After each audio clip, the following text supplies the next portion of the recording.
Good morning বন্ধুরা। আজকে বানিয়েছিলাম আতপ চালের গুঁড়ি দিয়ে রুটি। প্রথমে আমরা 500 গ্রাম আতপ চালের গুঁড়ি নিয়েছিলাম আর তাতে অ্যাড করেছিলাম ছোটো কাপের 1 কাপ ময়দা। তাতে অল্প একটু নুন 1 চা চামচ মতো অ্যাড করেছিলাম আর জল গরম করে নিয়েছিলাম সসপ্যানে, বেশ ফুটন্ত টকবকে জল।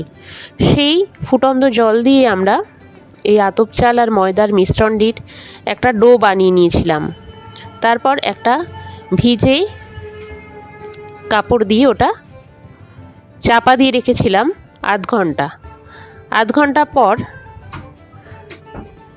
কাপড়টা সরিয়ে নিয়ে আমরা ওই ডোটা আর একবার ভালোভাবে মাখিয়ে নিয়েছিলাম।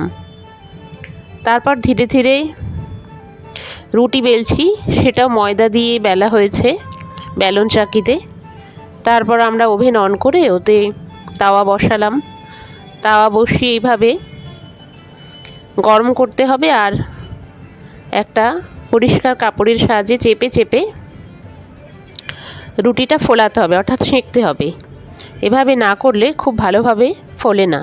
অ্যাকচুয়ালি আমি প্রথমবার রুটিটা ট্রাই করছি, কিন্তু এমনভাবে আপনাদের বলছি যেন খুবই ম্যাচিওর্ড, খুবই অভ্যস্ত, সেটা মোটেও না।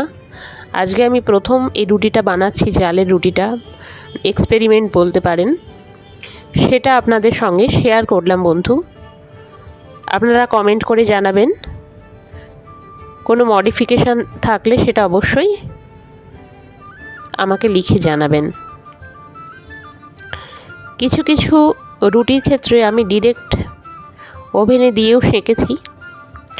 রুটিটা যখন খেয়েছি ব্যাপক সফট হয়েছে, দারুণ হয়েছে। এর সাথে ছিল বাঁধাকপির তরকারি। বিকেলের খাবার ছিল। ডিউটি করে বাড়িতে ফিরে এই খাবারটা, অর্থাৎ এই টিফিনটা জাস্ট অসাধারণ লেগেছিল বন্ধুরা। আপনারাও এভাবে ট্রাই করবেন। তবে তাওয়াটা খুব দ্রুত কালচে হয়ে যায় চালের গুঁড়িতে, মাঝে মাঝে ধুয়ে নিতে হবে, তারপর আবার গরম করে ওই তাওয়াতে করতে হবে। তা না হলে কিন্তু রুটিগুলো কালচে হয়ে যাবে। আপনারা দেখুন বন্ধুরা, আর অবশ্যই লাইক, শেয়ার আর সাবস্ক্রাইব করতে ভুলবেন না যেন। সব সময় আমাদের মতো নতুন ক্রিয়েটারদের পাশে থাকবেন। Thank you. তাহলে আজ এই পর্যন্তই। টাটা বন্ধুরা।